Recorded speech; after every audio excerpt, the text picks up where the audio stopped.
Hey guys, welcome back to my channel.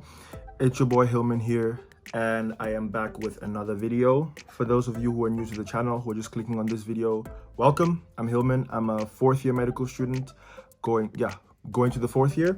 On this channel, I make videos about my journey through med school, the cultural challenges or cultural differences I witnessed or experienced throughout my journey in med school or in Europe or wherever.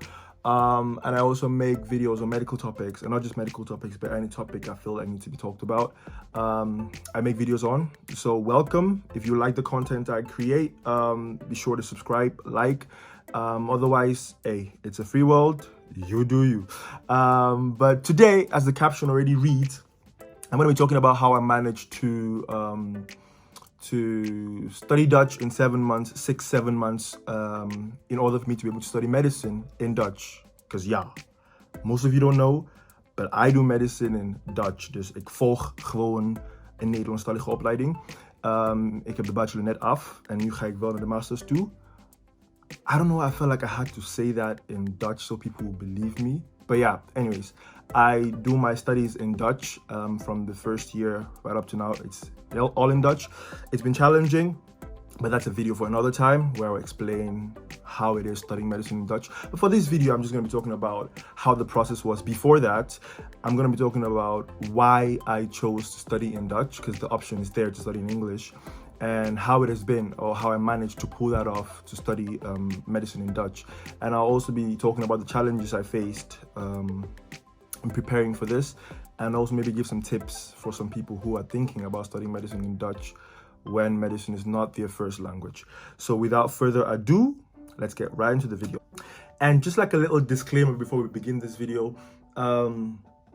when I say I studied Dutch in 6 to 7 months, it doesn't mean I started studying Dutch say August and then I stopped studying Dutch, because I don't think you can. It's not feasible to learn a language completely in that amount of time. So of course the studying continues afterwards, but then for me it was more, I started taking classes in the language, because before that I still exposed myself to the language and heard it on the news or wherever. But I started taking classes in August, and up until March when I took my exams and passed the exam. So then that is the 6-7 months period which I'm talking about, because there were some breaks in there and stuff like that. But from August to March, I was taking classes effectively like 3-4 days a week, and trying to pass the exam. So then with that exam, I could get admission into the university to study medicine. I basically got the admission before I passed the exam. So the exam was like the last thing I needed to be able to study medicine in Dutch then. So yeah, just a little disclaimer before we begin the video. That said,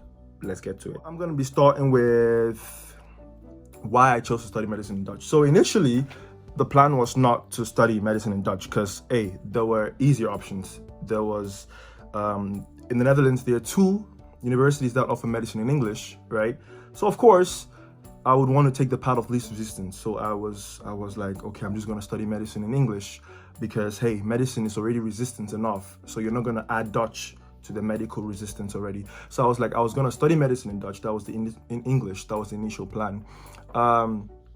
And I had applied, looked up all the information I needed, and everything was going all right until I came for the open day. You know, the open days are normally around October, November. I don't know exactly when it is. And in the open day, basically, they give you information about the program you're going to study. So basically, I'm talking about October, November of the year before you start. So if you start in September, then the open days are like October, November I started in 2017, that was 2016, October, November. So I came for the open day and everything was good, fancy, the buildings were looking fly. Because, you know, I would give anything to sit in a European classroom at the time. So I remember sometimes I would take trains for 3 hours from Dordrecht to Maastricht just to look at the building and go back. Yeah, that's how much I wanted to study in a European university. But okay, we went to the open day and the lady was giving all these fancy presentations. It looked cool. I was like, I know I'm already coming here, so you don't need to give me all these things. But then at one point, she started talking about the eligibility and what you need to do to be admitted, and they got to the point of language requirements, right? And there is an let me put it in perspective, there is an English track for medicine and there is a Dutch track for medicine. The English track at the time had 45 spots, right? And the Dutch track had 200 50 plus, because if you sum it all up, it should come up around 310-ish. So there were 250 plus spots for Dutch speakers and 45-ish for English speakers. Now, here's the trick. If you spoke English and Dutch, which most Dutch students going to the university do, then you could apply for the English track and also indicate that if you are not accepted for the English track, or if your number is not high enough to allow you qualify for the English track, you can be considered for the Dutch track if you are among the 310, right? But if you're only English speaking, you don't have that option, because what other option is there? So definitely my 1 + 1 is 2 brain calculated, okay, if you're English speaking, your chances are lower than if you're Dutch speaking and English speaking. So I raised up my hand in confusion. I was like, okay, does that mean Dutch speakers have a higher chance of getting into both programs compared to like English and Dutch track then, compared to just people who speak English? And the lady was like, no, she tried to give me an excuse and stuff like that, but it didn't make sense. Everyone around me could tell it didn't make sense. So from that point on, I decided, okay, I was not going to take chances here. I was just going to study the Dutch. And by that time, I was 2 months into my language courses. I just decided I wasn't going to take chances. I was just going to go all in for the Dutch and see what happens. Because keep in mind, the Dutch program or the Dutch language course was to take 2 years. That was the initial trajectory which I was on. But on the way back home from the university, I was thinking about it. I went home and spoke to my stepdad at the time. He was like, yeah, if you think you can do it, go for it. I mean, because we're talking about fast forwarding something from 2 years to approximately 6-7 months, right? So I went the next day to my language tutors and I told them everything.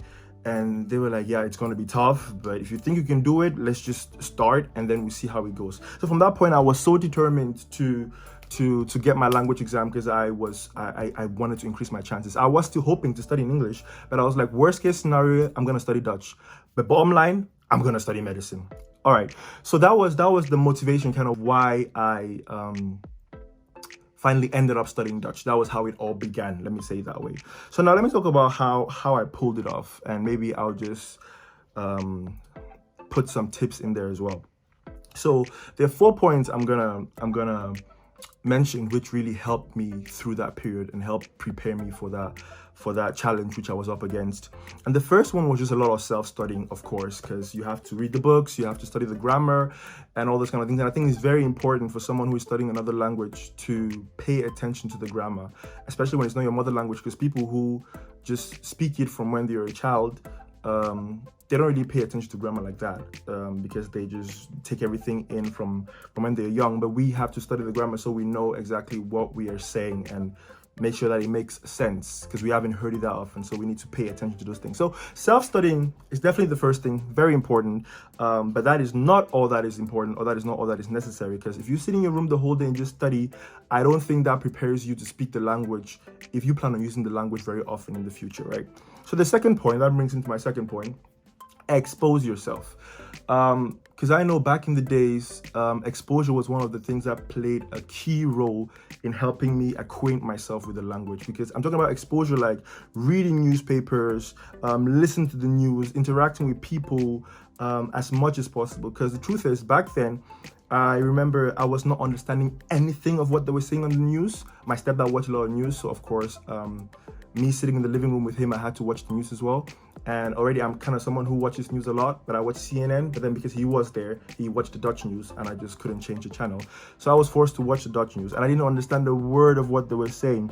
And I remember at one point I got so excited when I could actually recognize what the guy was saying. So I didn't understand, but I could recognize the words that were coming out of his mouth. And I was like, damn, this journalist he speaks so clearly, I can recognize the words. Like, I was so happy for recognition, not even understanding. But basically, these are the kind of steps you have to go through, and it's a process, and you can't fast forward that process. You have to go through the steps. And I think exposing yourself is definitely one of the key components of learning a language, because I also remember when I joined a basketball club because I was looking for interaction. I was looking for social contact. So I joined a basketball club because I also play basketball. Of course, all Dutch people my age-ish can speak English, so it wasn't any problem for them to interact with me. But at one point, upon advice from the coach as well, my friends started speaking more Dutch with me, and they started speaking more Dutch with themselves. So then I could also listen to a lot of what they were saying, and that was good because they all have different accents and stuff like that, and that really helps you get yourself acquainted with the language. Because of course, if you move from one part of the country to another part of the country, like I did for my studies, the accents changed, and if you don't acquaint yourselves with different accents already, you might find yourself with less flexibility eventually, and that is not good because you don't want to be in a situation where you don't understand some people and understand just some people. So I think definitely exposure to people, exposure to news, just read newspapers even though you don't understand. One day you pick a word, the next day you pick another word. Eventually after 100 days ish, you will pick 100 words, and that's progress. It's all about making progress every day. Join congregations. I went to church as well. I didn't understand what they were saying in church, but just the exposure and getting all the words in, getting all the sentences in, it really goes a long way to help you. Trust me, at the moment it doesn't feel like it, but eventually after a certain amount of time, you are going to be thankful for the exposure you got, or the fact that you exposed yourself to so much of the language, because that eventually helps. So join associations, join sport clubs, join congregations, whatever works for you. Just get yourself out there in the midst of people and expose yourself. Just listen and just get it in. Just read and just get it in. That really helps a lot. Okay, and by the way, let me just mention this because I've seen some people who advocate for you can sit in your room, learn the language on YouTube, learn it on your computer, and all whatnot. True, I am not trying to like devalue what those people are doing, and that I do agree it works, but I don't think it's sustainable if you're going to use that language in the future, like every day or like long term. I don't think that's going to be sustainable, because the truth is, if you do that, the amount of flexibility you have eventually is going to be limited, and I feel like you need to put yourself out there in the real world to really experience the language as it is spoken in the real world. So I think studying on your own in your room on YouTube or whatever works, but I just think it's not sustainable. But then again, that is just my option, or my opinion, sorry. The third thing is, what really helped me further was my mindset, because I know we Africans, when we come from Africa to Europe, we have a mindset of we have a goal and we're gonna get it. And I think that really helped me, because there were times when I was wondering myself, and also especially when other people kind of questioned me about if I knew what I was doing. Am I sure I had what it took to pull that off in 6-7 months and actually go study medicine, because medicine is a big thing, right? And I know at those moments I was questioning myself, and I was like, am I sure I have what it takes to do this, to pull this off? But I know one thing that definitely helped me pull through was this African mindset I have, which I came with from Cameroon. I was like, okay, if I have a goal, nothing and no one is going to stop me from getting to that goal. So with that in mind, I was like, you know what, if someone has done it, if someone can do it, I can do it. So that mindset really helped me go through all those tough times and push those questioning people aside, and just keep my eye focused on the goal. So I would definitely advise anyone who is trying to do this to have a mindset where they tell themselves they can do anything they set their mind to, because it is doable. I did it, so definitely you can do it as well. The fourth point, which I think is one of the most important points actually, guys, I'm sorry, it's hot. It is flaming in my room. What? Okay, the fourth point is, I think this is very important. You have to be willing to be vulnerable.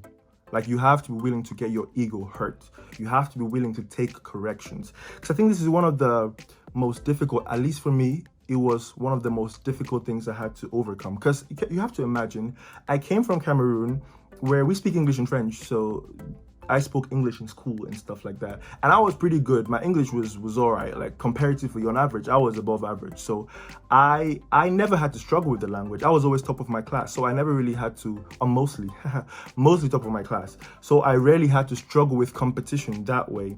So then you can imagine coming from that setting where you're mostly at the top, let's say top 1% or top 5%, whatever it is, and coming to a setting where, or an environment where you literally see everyone around you as more than you, because they literally can all speak better than you, and they can express themselves in the most basic level better than you.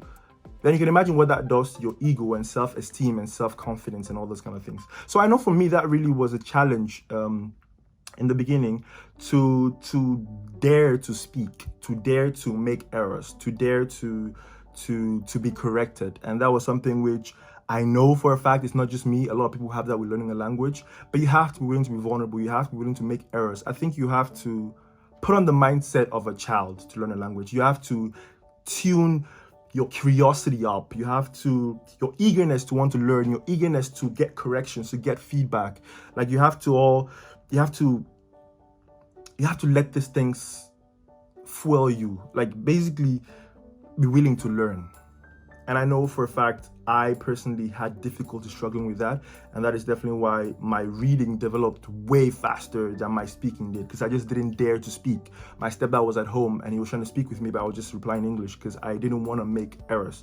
But failing is a part of success. You have to fail to be able to succeed. And I think that applies even the more with languages. You have to make errors so you can learn from the errors the next time. You have to maybe sometimes worst case scenario be laughed at, so then you can really, it can stick, you remember those things. So I think one of the main things that really helped pull me through was the moment I was like, okay, boom, I am not gonna let my ego or the fear of my ego being hurt or my pride or whatever stop me from getting to my goal, because I acknowledged it was a problem.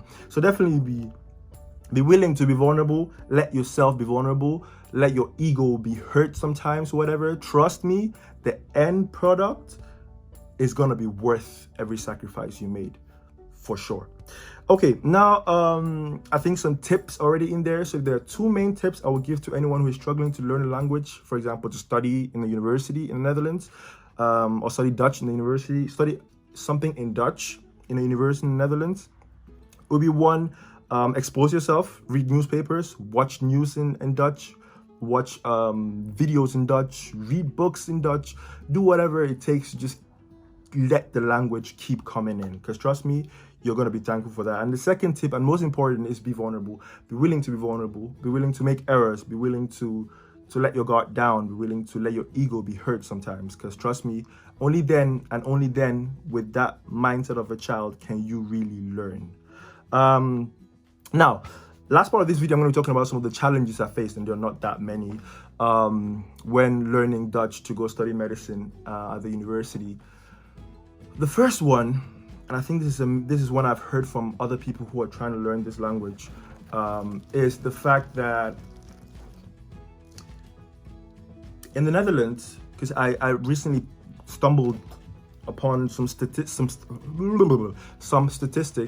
and it states that after the UK, in Europe, I think, the Netherlands is the second country when it comes to like the most population, or the amount of people in the country who can speak English. So it's like they're the second best English speaking country in Europe, let me put it that way, after the UK, of course. So that of course means that a huge chunk of the population can speak English. So that just brings along the first challenge. If Dutch people then, if they hear the slightest shake in your accent, they assume you're an English speaker. And I think my color didn't really help me that much, because the chances of me not being from here are quite high. So when I struggled with Dutch in the beginning, that was me trying to push myself out there and overcome my fears, or not let my fear of being corrected stop me. When I put myself out there and my accent fumbled sometimes, or the words didn't even come out, because back then I was tricky, they would automatically switch to English. And of course, if they switch to English and I speak English, it's tricky. Because I don't want to create this awkward situation where I'll tell them, but you can speak Dutch, and then I start fumbling. It was just a whole tricky situation. So I think that was definitely the first challenge for me, that most people I spoke to, or I tried to speak to in Dutch back then, replied to me in English because my accent or whatever was a little shaky. So for me, that was the first challenge. The way I would advise someone to maybe overcome that challenge is just to not let it get to you. Just keep, if you feel confident enough to speak Dutch, even at that moment when they tell you to switch to English, or they're trying to switch to English, just keep going in Dutch. Eventually, they would see you're trying to learn, and they like when people are trying to learn. So if they see you're really trying to learn, then eventually they will switch back, or you just keep doing you. Just keep speaking the Dutch, and don't let anyone shy you away from doing or from achieving your goal. So that's just the one tip I would give for someone to maybe overcome that barrier. The second challenge I faced was definitely the accent. Ooh, tricky. And I think especially for English speakers, like English native speakers, it is to speak Dutch with an accent which doesn't sound strange. You have to rewire your tongue. You have to train your tongue differently. You have to get used to different sounds. Goedemorgen, goedemiddag, Scheveningen. You have to really put some work into reforming your tongue, because otherwise your accent is always going to be noticeable. And I'm not saying it can get perfect, because I think when you start learning Dutch from a certain age, it's just basically impossible to have a perfect accent or whatever.